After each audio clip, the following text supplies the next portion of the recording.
दोस्तों, मैं अभी तक वैकेशन में ही हूँ। अभी तक वैकेशन मेरा ख़त्म नहीं हुआ और अभी तो मैं आसाम में हूँ, काजीरंगा नेशनल पार्क के एरिया में। फिर भी आप लोगों के लिए, आप लोगों से जुड़ने के लिए एक टॉपिक, थोड़ा सा टाइम अगर मिल जाता है तो एक टॉपिक मैं लेके आने का कोशिश करता हूँ। उसी टॉपिक के अंतर्गत एक क्वेश्चन मेरे पास आया था कि कैसे समझे कि होम्योपैथी मेडिसिन काम कर रहा है कि नहीं है।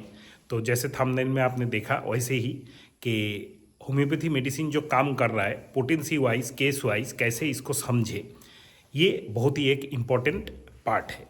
सबसे इम्पॉर्टेंट जो पार्ट होता है वो होता है हम लोगों का होम्योपैथी मेडिसिन जब हम लोग देते हैं पेशेंट को। खास करके हम लोग जब भी पेशेंट्स को होम्योपैथी मेडिसिन देते हैं तो हम लोगों का उद्देश्य क्या रहता है। एक्यूट केसेस में जैसे बुखार हुआ, सर्दी खांसी हुआ, डायरिया हुआ, इन सब में होम्योपैथी एलोपैथी के जैसा ही तुरंत काम करता है। तुरंत मतलब जैसे एलोपैथी पैरासीटामोल लेने से तुरंत बुखार कम हो जाता है, ऐसे उतना जल्दी आधा घंटा में नहीं हुआ, 1 घंटा में हुआ, लेकिन 2-3 घंटा, 4 घंटा, 5 घंटा में होना चाहिए। खास करके अगर आप 200 या 30 पोटेंसी एक्यूट केस में यूज़ कर रहे हैं तो मैं 200 पोटेंसी, 30 पोटेंसी और एलएम पोटेंसी, ये तीनों एक्यूट केसेस में यूज़ करता हूँ। डायरिया, बुखार, सर दर्द, बदन दर्द, ऐसे जितने भी acute, what ever the name of the disease, जैसे कुछ वायरल फीवर्स हुआ, डेंगू हुआ, चिकनगुनिया हुआ, या कोई भी फ्लू लाइक सिम्टम्स हुआ, एक्यूट कोल्ड हुआ, ये सब एक्यूट जितने भी सर्दी खांसी रिलेटेड और एक्यूट जितने भी प्रॉब्लम है 2-3 दिन 4 दिन वाला होने पर, सब में हम लोगों का बहुत ही जल्दी काम हो जाता है। नेक्स्ट दो देखिए, होम्योपैथी में इस जगह पे बहुत ही जल्दी काम हो जाने का ऐसा है कि देखिए, अगर आप एलोपैथी के पास जाते हैं तब भी बुखार में आपको आजकल 5 दिनों का एंटीबायोटिक दिया जाता है। तो 5 दिनों का एंटीबायोटिक जो दिया जाता है, इसमें आपको फिर भी आपको ठीक होने में टाइम लगता है। लेकिन होम्योपैथी में भी अगर 1 दिन 2 दिन ज़्यादा लग जाए तो 1 दिन मेडिसिन लेने के बाद दूसरा दिन ही क्वेश्चनिंग स्टार्ट हो जाता है, क्यों कम नहीं हो रहा है, क्यों कम नहीं हो रहा है। कोई भी एक्यूट केस कम होने के लिए थोड़ा सा टाइम आपको देना पड़ेगा।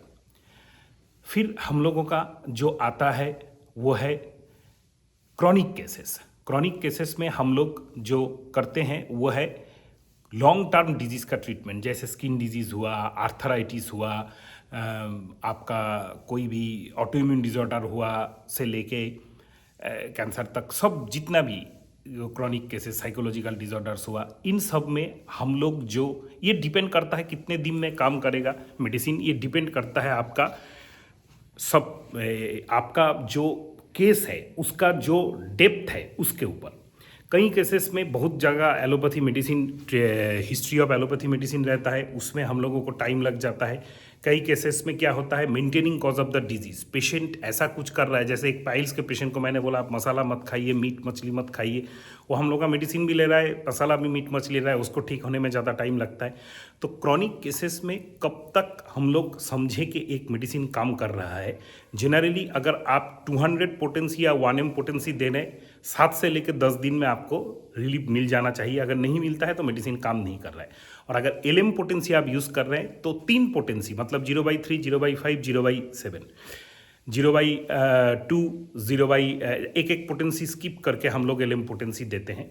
तो 0/2, 0/4, 0/6, ऐसे करके 3 पोटेंसी अगर आप दिन में 2 बार या 3 बार आधा ढक्कन करके लेते हैं, जैसा लेने का प्रोसीड्योर मैंने पहले एलएम पोटेंसी के वीडियोज़ में बताए हैं, तो 3 पोटेंसी लेने के बाद किसी भी क्रॉनिक केस में आपको इम्प्रूवमेंट देखना चाहिए। अगर नहीं दिखता है तो आपको प्रॉब्लम, मतलब मेडिसिन काम नहीं कर रहा है, ये आपको पता चल जाएगा।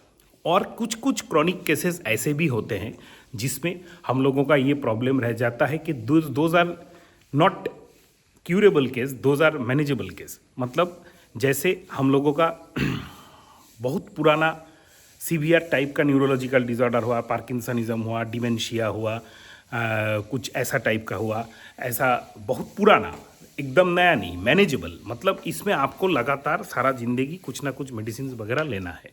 तो ऐसे केसेस में हम लोग जनरली, मैनेजेबल केसेस में हम लोग जनरली 3 पोटेंसी देने के बाद अगर एलएम पोटेंसी में काम नहीं हुआ तो हम लोग जो करते हैं उसको पूरा मेडिसिन चेंज करने का सोचते हैं। मैं थोड़ा वॉकिंग कर रहा हूँ इसलिए कि मेरा लड़का इधर उधर खेल रहा है, कहीं कहीं पे वो दिख जाए क्योंकि ये जो एरिया है ये एक्चुअली जंगल एरिया है और यहाँ पे बहुत रिसोर्ट भी एक ऐसा ही जंगल एरिया में है, तो काफ़ी सारे एनिमल्स वगैरह यहाँ पे घुसते रहते हैं। ऐसे तो आसाम जो है, ये काजीरंगा जो है, ये बहुत ही ब्यूटीफुल प्लेस है। आप लोग जितने भी है काजीरंगा के वीडियोस वगैरह देखिए तो आपको ज़रूर एक ना एक दिन आना चाहिए। ये मेरा लड़का आ गया, ये घूम फिर के इधर उधर घूमता ही रहता है और ये खुद भी छोटा मोटा वीडियो बनाता रहता है, कोशिश करता रहता है। तो जो भी हुआ, तो एलएम पोटेंसी में हम लोगों का सबसे इम्पोर्टेंट बात यह है, 3 पोटेंसी में हम लोग चेंज करते हैं। अक्सर पेशेंट को कन्फ्यूजन होता है कि मैं बहुत पुराना स्किन डिजीज से मेडिसिन ले रहा हूँ, 2 महीना हो गया, कोई भी इम्प्रूवमेंट नहीं हुआ।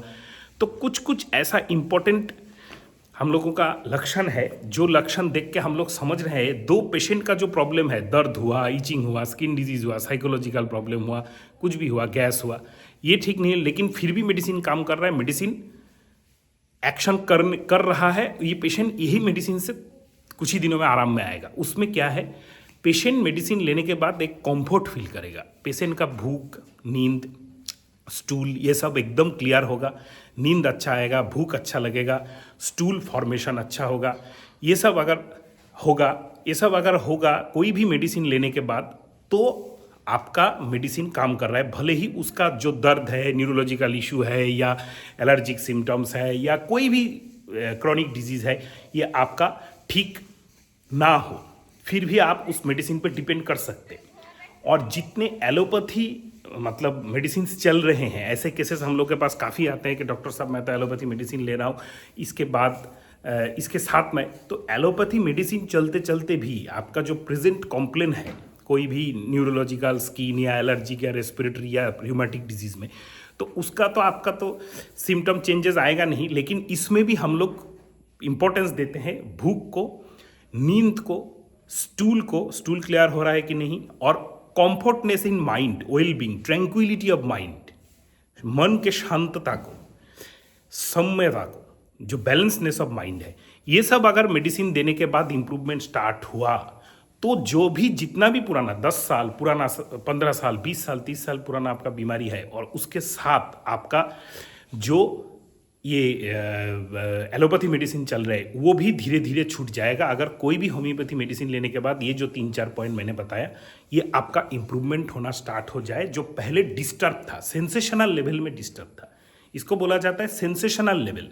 मतलब मैं रूमेटॉइड आर्थराइटिस का पेशेंट हूँ, मेरे गठिया में बहुत दर्द है, उसके साथ यूरिक एसिड भी हाई है, उसके साथ थोड़ा सा क्रिएटिनिन भी हाई हुआ, मैं 7-8 एलोपैथी मेडिसिन लेता हूँ, ब्लड प्रेशर का, ब्लड शुगर का, किडनी के लिए। उसके बाद मैं होम्योपैथी स्टार्ट किया।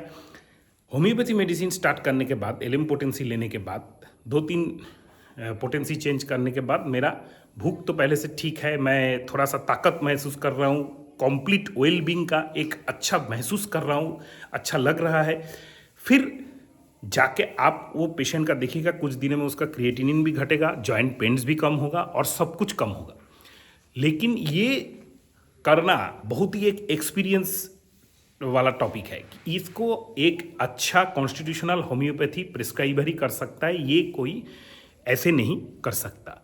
तो नेक्स्ट और एक पार्ट आता है 1M 10M पोटेंसी, जो क्रॉनिक केसेस में हम लोग देते हैं, उसका हम लोग क्या कैसे एनालिसिस करें। 1M 10M पोटेंसी, 1M तो मैंने पहले बता दिया 200 के साथ, 10M 50M CM देने के बाद लगभग मिनिमम आपको 1 मंथ या उससे भी ज़्यादा आपको वेट करना चाहिए। 1 मंथ आप वेट कीजिए, 1 मंथ तो वेट कीजिए, और उसके साथ पेशेंट का जो बेसिक है, जैसे एक स्किन का डिसऑर्डर है या साइकोलॉजिकल डिसऑर्डर है, उसके साथ पेशेंट का कुछ लक्षण ऐसे हैं जो थोड़ा सा उसको इरिटेटिंग करता है, ज़्यादा प्रॉब्लम होता है, उसके लिए थोड़ा सा पैलिएटिव मेडिसिन उसको दे के रखिए कि वो सिम्टम्स कम रहे।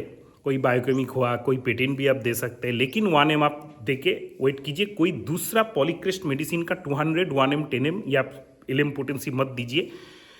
फिर आप 1-2 महीना वेट करने के बाद देखिएगा पेशेंट का वेल बीइंग, जो पॉइंट्स मैंने बताया, general well being, sensational well being, and उसके साथ पेशेंट का जो प्रेजेंट कॉम्प्लेन आपको लेकर है वो कितना इंप्रूवमेंट। और एक लास्ट में पॉइंट, ये तो इतना बड़ा टॉपिक है कि अगर मैं बात करना चाहूँ तो सारा दिन बात कर सकता हूँ।